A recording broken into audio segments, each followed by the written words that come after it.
Dustin, question for you to start us off, because you're stoked about this one.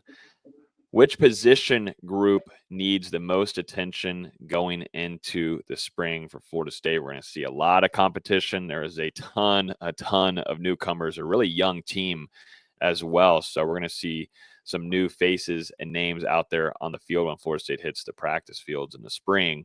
But which position group right now is going to need more attention, because there are still some holes that need to be filled and also need to be developed?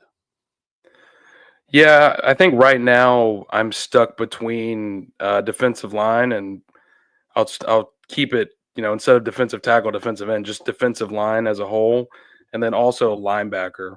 Because I mentioned it earlier in the show, but you've just had so much attrition from that edge room. You've only got two returning edges on the roster, scholarship edges, and Jaden Jones and Aaron Hester. And Jones was out for the entire 2024 season due to an injury, and Hester, primarily a guy contributing in the rotation rather than a guy who was starting for Florida State in 2024. So that's certainly a position of need. You've done a good job getting in James Williams and Deontay McCray, and then also landed 4 defensive ends back during the early signing period, Jesse Harold and Tylen Lee being the 2 biggest additions there from the prep class. But I think they could use another experienced body, maybe even 2.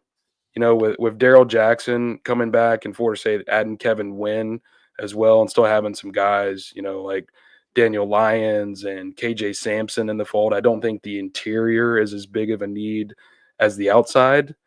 And then when you look at linebacker, I kind of already went over it early in the show, but you're going to have 3 linebackers on the field in the majority of situations. You've really only got 3 coming back who have any game experience, and Omar Graham Jr., Blake Nicholson, and Juice Cryer, the 2 true freshmen. They didn't play at all for Florida State in 2024. You've made your addition and through the transfer portal with Stephon Thompson.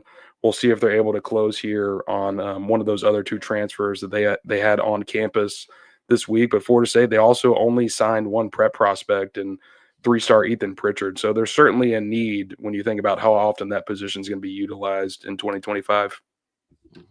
For me, this is very easily safety, because that room was gross last season. And I talked about it going into the season, and I want my flowers for this because I said I didn't like the room, and they played terribly. You guys tried to talk me out of it.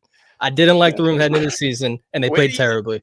It was bad. I mean, it should have been better, though. I mean, with Conrad Hussey, we did not expect to see the decline that Conrad Hussey and then, of course, Shaheem Brown had. I agree it should have been better. Like, even me, as someone that was not a fan of that room, I didn't see that room being as bad as it was with Shaheem Brown, Conrad Hussey, and KJ Kirkland. I just don't think you can go into next season with those 3 as your primary safeties and expect anything different. That's just how I feel about the room, and we haven't really seen them mentioned with any defensive backs to my knowledge to this point. Really. But I would be kind of upset if that's still your 3-man safety unit next season. Yeah, and I brought it up a little bit earlier in the show that I think if there's a veteran defensive back out there who can play safety, that's someone that Florida State should certainly show some interest in. But at the same time, I think you've got to be confident that Shaheem Brown is going to rebound from how he played in 2024. For what reason, though? Why should we believe he'll rebound? Hope. Like, let me just play the devil's advocate. Like, he's shown nothing last year to prove he can bounce back that. Well, you know what? Adam Fuller did. But what about what he showed before? What about 2022, 2023? Do we throw everything out the window just because of one bad campaign? I'm just saying you can't rely on him to bounce back to that. Well, I will mention too. I mean, you do have new safeties coach as well with Evan Cooper coming in. Adam Fuller previously coached the safeties as well. He's was let go for handful of reasons, but yeah, I mean, you just got to see him get better. That was a letdown of a season from him. Yeah, but I mean, you still want to add help there too as well, but it does need to have attention going into this spring because this 3-3-5 gonna have to have some talented defensive backs, definitely in that safety room. To me, it's defensive line in the trenches. Now, I'm not really too worried yet about the edge. I think they're gonna do some work still, and on the recruiting side, which I thought they did a good job of, and I don't think they're done yet as well. We'll see what they do on National Signing Day in February.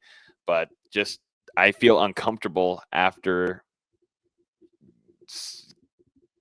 KJ Sampson. I mean, I think Daryl Jackson, Daniel Lyons, KJ Sampson. I'm really excited about Kevin Wynn. God forbid I get excited about all these physical defensive linemen, then they let me down and they don't even play, and then they transfer and they're gone. But Kevin Wynn seems like an absolute animal on the inside of the trenches. But outside of I'm not completely sold.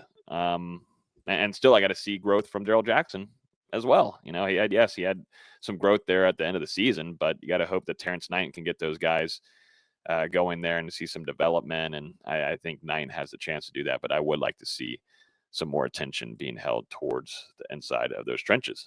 I think we can all agree, no matter what, the defense still needs some more bodies. Just overall, I wouldn't even be upset with them adding a corner, even though we like the talent they have in that room. I wouldn't be upset if they added some experience in that room.